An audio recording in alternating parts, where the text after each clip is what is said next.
gente, bem-vindos a mais um Giro Sindical. Eu sou Renata Belzunces e o Giro Sindical é uma parceria entre o DIEESE e o SINDICT. O DIEESE é o Departamento Intersindical de Estatística e Estudos Socioeconômicos e SINDICT é o Sindicato Nacional dos Servidores Públicos Federais na área de Ciência e Tecnologia no setor aeroespacial. E esse Giro Sindical de hoje vai repercutir um assunto que salta aos olhos e ataca os bolsos quando vamos ao supermercado ou passamos em um posto de combustível. E para ajudar a gente nessa tarefa, a gente conta aqui com a economista do DIEESE e especialista de preços do departamento, a Patrícia Costa. Boa noite, eu agradeço muito o convite e a oportunidade de estar aqui com vocês. Patrícia, a gente já começou aqui dizendo que é um assunto que todo mundo percebe. Todo mundo sente a alta de preços, mas nem sempre o que é o fenômeno da inflação e o que causa ele é claro, é evidente, é uma ciência que está por trás disso. Então, explica para a gente o que é a inflação e o que causa a inflação. A inflação, ela é um aumento do nível geral de preços. Como que a gente chega nessa taxa? Existe uma cesta média de produtos definidas a partir de uma pesquisa. Então, se a gente pega, por exemplo, o IPCA, que é o Índice Nacional de Preços ao Consumidor Amplo, que reflete o consumo médio de famílias de 1 a 40 salários mínimos, isso a gente tem, então, uma cesta de bens, são mais de 700 bens, comida, bebida, energia elétrica, roupa, sapato, enfim, tudo que uma família consome. Então, você acompanha o preço desses produtos mensalmente e vendo o que acontece com esses preços. Então, a taxa média de inflação, ela vai refletir aumentos que podem acontecer, por exemplo, nos combustíveis, nos alimentos, nos medicamentos, nos planos de saúde. E aí, com base, então, no peso desses produtos dentro dessa cesta média, você tem, então, a taxa de inflação divulgada mensalmente pelo IBGE e pelos outros institutos. Quando muitas vezes nós falamos a informação de que a inflação é de 10% chega às famílias, as famílias têm uma sensação de que, na verdade, esse número é muito maior. E essa sensação ela é mais frequente nas famílias onde tem menos renda. Por que isso ocorre? Porque as famílias mais pobres, elas sentem muito mais essa elevação de preços. Porque aí é como que a família gasta, né? Então, as famílias de baixa renda, elas costumam gastar mais com os serviços essenciais obrigatórios. Então, elas gastam mais pagando a conta de luz, pagando a conta de água, comprando o gás de botijão e comprando alimentos, porque elas têm menos renda, então elas precisam comprar o básico, e geralmente esse básico, ele gasta um percentual expressivo da renda dessas pessoas. Então, um aumento no preço do arroz, para quem tem uma renda justa para viver, ele acaba comprometendo ela, e ela percebe mais dentro do seu orçamento, porque provavelmente ela vai precisar comprar menos um outro produto, ou mesmo esse produto que aumentou mais. Obrigada, Patrícia, porque essa primeira parte ela já ajuda a gente a definir a inflação como um fenômeno que tem uma ciência toda por trás dela, e que entender esse fenômeno e essa ciência por trás ajuda a gente a entender um pouco melhor os preços. Mas agora a gente vai fazer um intervalinho e o Giro Sindical volta já.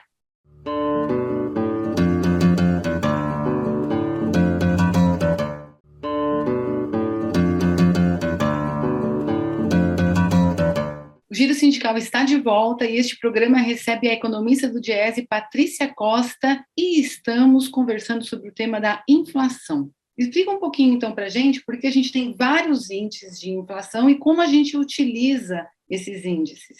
Então, geralmente, quando a gente vai medir a inflação das famílias, a gente usa índices de inflação de preços ao consumidor, que são os preços finais que a gente paga nos estabelecimentos pelos bens e serviços que a gente usa.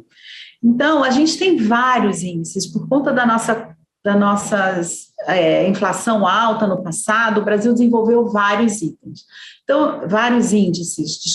Então, a gente tem o índice, pelo IBGE, dois índices que medem a inflação. O INPC, que é o Índice Nacional de Preços ao Consumidor, que ele vai olhar para as famílias de 1 a 5 salários mínimos. Então, ele vai ter a cesta média de consumo, ela é para as famílias de mais baixa renda. E aí você acaba tendo o peso dos alimentos, o peso dos serviços de habitação, como energia elétrica, gás de botijão, gás encanado, como um peso maior dentro desse índice. E o IBGE ele também divulga o índice de inflação oficial, que é o IPCA, e aí o IPCA ele mede a inflação de 1 a 40 salários mínimos. Fora isso, você tem a GV, que também tem o índice de preços ao consumidor, e tem o que se usa muito para o reajuste de aluguel, que é o índice geral de preços, que é o IGPM, que é o preços de mercado. E o IGPM, ele traz 3 índices juntos, ele é uma composição do índice dos preços no atacado, dos preços no varejo e dos preços também da construção civil. Então, veja, são vários os índices. Qual o índice que eu uso? Aquele que reflete melhor a sua realidade. Então, é interessante a gente perceber que, para a inflação oficial, se usa a média da renda familiar de quase toda a população brasileira, que é 1 a 40, que é o IPCA. Por exemplo, o Diese, ele vai voltar a fazer o índice de custo de vida aqui no município de São Paulo, e nós vamos ter 3 faixas de renda. E acho que é muito importante, quando a gente olha o índice de inflação, na verdade, a gente perceber que para as famílias de baixa renda, com que o orçamento ele acaba sendo mais justo, então você gasta mais com os itens essenciais, então você tem uma alimentação com peso maior, os gastos com habitação, eles perfazem quase que 60% do gasto de renda da família. Enquanto que para as famílias de mais alta renda, a alimentação ela pesa em torno de 20%, a habitação em torno de 30%, mas conseguem ter gastos com educação, também com combustível, menos com transporte público, mais com carro em si. E acho também que a gente não tem o índice Brasil, a gente precisa falar isso, né? Geralmente os índices, eles são feitos nas principais capitais do Brasil ou nos municípios. Então, você tem, quando a gente fala o IPCA, ele está em 12 capitais, né? Ele não está no Brasil inteiro. Sim. E isso ajuda a entender, porque às vezes a gente vê um índice e a pessoa também não se vê refletida nele, porque depende tanto da faixa de renda da pessoa, como muitas vezes da região do país onde ela está. Essa sensação, ela muda, né, Patrícia? É bastante... E é importante a gente ver, por exemplo, se a gente tem na família que vai olhar a inflação, tem uma pessoa que gasta mais com remédios, qualquer aumento dentro do item medicamentos ou do seguro-saúde, do convênio, acaba tendo um impacto maior do que para uma família que não faz uso de medicamentos constantes. Então, tudo se depende também da forma como a família gasta. Eu acho que a inflação ela é uma taxa média, né? E ela reflete, sim, a realidade média das famílias, mas ela não consegue refletir a realidade individual de cada família. No entanto, ela é uma referência, porque o que a gente vem observando nesses últimos 2 anos é um aumento tanto do preço dos alimentos quanto do preço dos bens básicos. E isso todo mundo sente, porque todo mundo gasta com isso. Sim, e falando nisso, você trouxe aqui nessa conversa já várias vezes a importância do preço dos alimentos, como um peso importante no consumo das famílias, principalmente das mais pobres, e como um grupo de itens que tem apresentado uma elevação muito acima da média. Não é possível que as pessoas que vão à feira não tenham percebido, todas percebem, mas nem sempre é claro o motivo de por que os preços sobem. As suas pesquisas, o seu trabalho cotidiano, permite apontar algumas causas da elevação dos preços de alimentos? Sim, a gente consegue ver claramente, principalmente esses aumentos dos 2 últimos anos, eles estão relacionados à política que o governo vem fazendo de estímulo à exportação. a exportação de produtos agrícolas e pecuários, eles vêm ganhando um espaço muito grande dentro da economia brasileira, e a gente está mandando para fora aquilo que o Brasil produz mais. Então, há um crescimento grande da venda de soja, e para isso o Brasil vem aumentando a área da soja plantada no Brasil, porque existe uma demanda externa muito grande, e existe também, o lucro é maior, porque o produtor ele vai olhar para o mercado externo e vai ver o quê? Um mercado externo que tem demanda para aqueles produtos e que vai pagar em dólar. Internamente, o que a gente tem? Uma economia absolutamente deprimida por conta da pandemia, as pessoas com pouca renda, comprando o essencial. A nossa taxa de câmbio ela é extremamente propícia à exportação. Então, a gente manda os produtos para fora, o produtor recebe mais, e internamente a gente vem observando uma redução até de venda de alimentos, até pelo preço e pela falta de renda. As pessoas vêm sofrendo muito, né? O mercado de trabalho brasileiro não gera emprego de qualidade, não paga bem, então as pessoas, existe um problema sério, que é a demanda, ela acaba não sendo atendida, e as pessoas estão comendo menos porque o preço dos alimentos aumenta. O Brasil, ele optou por fazer exportação dos alimentos, e já em 2020 nós triplicamos o volume de arroz exportado, nós triplicamos o volume de óleo de soja exportado, a carne vem batendo recordes de exportação, e o que a gente tem de verdade, Renata, é que, por exemplo, em 2019 o quilo da carne ele custava R$20 e hoje ele custa R$45. Então, vai ficando impossível o acesso da população de baixa renda à carne bovina de primeira, que se a gente olha pela pesquisa de orçamento familiar, a carne ele é um dos produtos que está presente, mais consumidos, de maior peso dentro do consumo das famílias, porque as pessoas comem carne. Elas comem carne, comem arroz, comem feijão.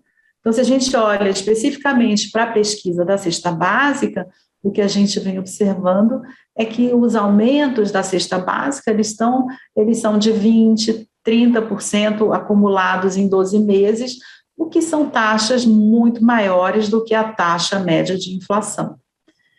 E aí a gente ainda tem a questão climática, né? O clima, você tem um problema de clima, a pouca chuva no início do ano, e isso trouxe uma redução do nível de água nos reservatórios, e com isso a energia elétrica ela foi ficando mais cara. E esse é um aumento de custo que acaba impactando em todas as famílias. Você tem um problema de gestão da energia elétrica já há muito tempo, que não se resolve, não se equaciona. Essa questão ela é uma questão que é um problema e que pode colocar em risco até o próprio crescimento do país para frente, se a gente não repensar a questão da matriz energética no Brasil. No entanto, enquanto isso não acontece, quem paga a conta é o consumidor, vai pagar pela bandeira vermelha, vai pagar pelos reajustes de energia elétrica muito acima da inflação. E a questão do petróleo, que eu acho que é um outro ponto que explica essas altas, que foi a mudança da Petrobras desde 2016, em que a grita, né, da direita de que o petróleo, que a Petrobras era deficitária, então o governo muda a política da Petrobras, tira o subsídio dado aos combustíveis, principalmente ao gás de cozinha, né, que existia já desde os anos 2000, tão importante por se entender ser o gás de cozinha aquele item básico a todas as famílias, principalmente as de baixa renda. Então, a Petrobras ela sempre absorveu parte dos aumentos do gás de cozinha, de forma que eles não eram repassados às famílias. A partir da mudança em 2016, então, em nome do lucro dos acionistas da Petrobras, se pareou o preço do petróleo nacional ao preço internacional, e aí é o consumidor do gás, é o consumidor do combustível que vem pagando as oscilações de preço nas bombas, e é um valor alto, né? São aumentos quase que semanais desde 2016, e que vão trazendo lucro, né, para os acionistas da Petrobras, fazendo com que ela bata recordes de lucro, e, no entanto, é a população brasileira que vem pagando esses lucros, né, vem pagando o custo desses lucros dentro desse cenário de empobrecimento geral que a gente observa. A gente vai fazer mais um intervalinho e o Giro Sindical volta já.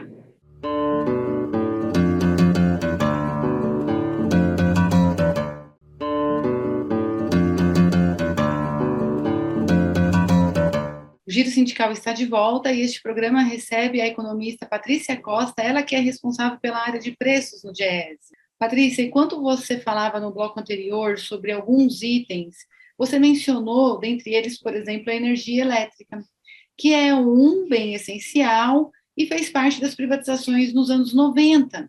E uma das promessas da privatização era exatamente o contrário do que você nos disse agora. Ela prometia mais energia e menor preço para o consumidor. E não foi só a energia que foi privatizada, outro serviço essencial, que é o serviço de telecomunicações também. E as privatizações, elas não cessaram. A gente vê aí hoje que está na mira a questão da água, do saneamento, ela é muito presente, têm sido feitas tentativas de privatizar, facilitar a tomada de conta pelo setor privado, com a promessa também de melhor serviço e baixar preços. A pergunta é, na sua observação, no tocante a diminuir preços para o consumidor, teriam as privatizações no Brasil cumprido a promessa? Olha, olhando o que a gente tem hoje, eu diria que não, né? A gente pode ter, por exemplo, no caso das telecomunicações, uma variedade maior de serviços, mas a gente tem ainda grandes empresas que dominam e que não fazem um preço tão atrativo quanto seria. Eu acho que é importante a gente perceber que, quando se fala em privatização, você está jogando um setor essencial na mão do serviço privado, que o objetivo final dele é o lucro. Então, assim, ele não é o bem-estar da população, é o lucro. Então, a gente tem uma questão aí.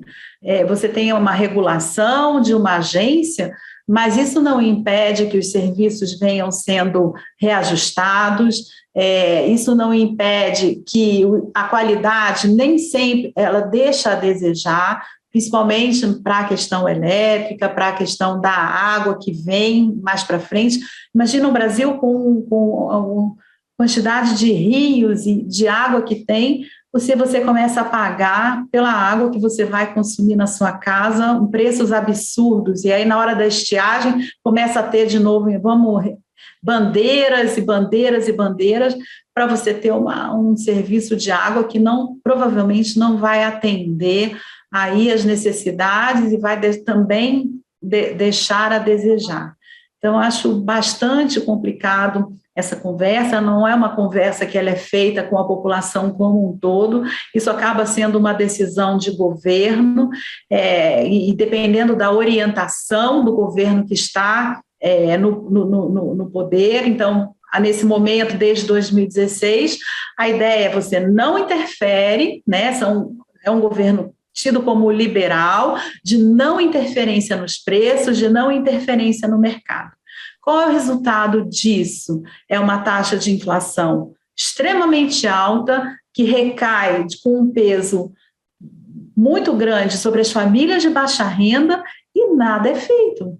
Não se fala em mexer no preço da Petrobras. Quando se fala, isso é um escândalo, e logo o governo recua. Por quê? Porque a equipe econômica do governo atual ela é contra qualquer tipo de intervenção. Então, é o mercado que ajusta. Quando é o mercado que ajusta, a gente observa o quê? Isso que a gente está vendo. As pessoas estão passando fome, elas estão comendo menos, e então, o governo cria um auxílio gás que mal dá para comprar o preço de botijão, porque ele segue aumentando. Então, de verdade, você não consegue pensar no bem-estar da população como um todo. As nossas empresas estatais são empresas brasileiras criadas para a soberania do nosso país. A Petrobras é uma delas. Qual é o interesse da Petrobras? É pagar os seus acionistas ou permitir com que o povo brasileiro, no momento que ele mais precisa, ou seja, no meio de uma pandemia, no meio assolado pela ausência de emprego, ele tem que ir ali pagar cada vez mais pelo gás de cozinha? E aí as pessoas, então, elas vão o quê? Cozinhar com lenha, vão se intoxicar, vão se queimar. Quer dizer, em pleno ano de 2021, 2022, as pessoas estão cozinhando com lenha. É absurdo, tendo que usar vela porque não tem dinheiro para energia elétrica. Então, quando o mercado ele decide pelo lucro. E aí, se você paga, você tem. Se você não paga, você não tem. Confesso que eu comecei aqui essa nossa conversa toda animada de te receber, de a gente conversar sobre um tema que é tão importante, e você foi falando, foi trazendo os elementos, o estado de ânimo já mudou tanto aqui, Patrícia, porque pois é. A gente também, quem está nos assistindo provavelmente também vai passando por essa mesma sensação, e todo mundo quer saber, né, qual é a saída, né? O governo tem adotado uma política de um samba de uma nota só, para combater a inflação, que é o aumento da taxa de juros. Era um patamar de 2% em 2020, hoje a gente já tem 11,75%, e os preços não cedem. Conta aqui para a gente qual é a sua avaliação dessa política adotada e o que deveria ser feito, ao seu ver, para que a gente pudesse ter uma situação mais confortável para as famílias. Então, a taxa de juros ela é um instrumento de combate à inflação quando você tem uma economia extremamente aquecida e as pessoas estão comprando muito, você aumenta a taxa de juros para reduzir o nível da atividade econômica. Eu acho que essa é a principal função da taxa de juros, né? Nesse momento, a opção do governo de aumentar a taxa de juros é tentar atrair um pouco mais de dólar para ver se a taxa de câmbio cede um pouco. Mas esse é um remédio com efeito colateral muito grande, porque a nossa economia ela já não cresce. E quando você sinaliza um aumento de juros, você está sinalizando que não deve ter investimento, porque o investimento é melhor você investir no mercado financeiro do que você investir em produção. Você, então, não gera emprego, não gera renda, não gera nada. Pior, se você não trata a inflação, porque a causa da inflação atual não é a demanda. O problema da nossa inflação ela está na oferta. Nós estamos produzindo para fora. Estamos nos tornando um país agroexportador. E você acaba pareando os preços internos aos preços externos. Isso significa o quê? Que se o preço sobe lá fora, aqui dentro também sobe. E aí você tem que o óleo de soja ele saiu de R$3 em média em 2019 para 7, 8, e você chega a comprar óleo de soja a R$11, dependendo do mercado e da região onde você está. Então, você acaba pareando esses dois, preço internacional com o preço nacional, e você não resolve, porque o problema da inflação não é a demanda. O problema da inflação está na oferta. Nós temos um problema na oferta de energia elétrica, nós temos um problema na grande quantidade de exportação dos produtos, reduzindo a oferta de bens aqui dentro, e você tem um problema na questão dos combustíveis, que está ligado a essa política da Petrobras. Políticas a serem usadas seriam outras políticas. Você tinha que pensar em reduzir, deixar parte da produção aqui dentro, para atender a oferta. Então, para isso, políticas de estoques reguladores, ou você voltar com o protagonismo da Conab, que foi tão importante, sempre foi, a Conab sempre regulou o preço dos mercados. Então, você deixa parte dos grãos aqui e abastece o mercado interno a um preço razoável. Você estimula a agricultura familiar, que vai dar alimento de qualidade para a população do entorno dessa produção e vai garantir uma vida melhor também para o produtor.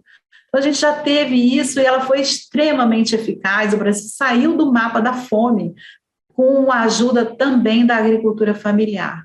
Muda-se a política da Petrobras, faz com que a Petrobras seja uma estatal nacional usada para a construção da soberania do Brasil. Então, não repassa os aumentos na magnitude que vem sendo repassados, subsidia o gás, investe em energia, faz esse debate de uma forma clara, ao invés de você sucatear e privatizar a energia elétrica. Enfim, tem tantas opções, mas essas opções elas só vão ser possíveis se a gente souber escolher melhor o Brasil que a gente quer viver. E a oportunidade está aí. Outubro está aí para a gente repensar o Brasil que a gente quer. Ufa, agora sim a gente termina com uma possibilidade de mudança que está nas nossas mãos. Obrigada, Patrícia, pela conversa, pelo esclarecimento. Eu que agradeço, viu? Agradeço muito a oportunidade e o convite. Eu sou Renata Belzunces e apresentei mais um Giro Sindical. Seguimos.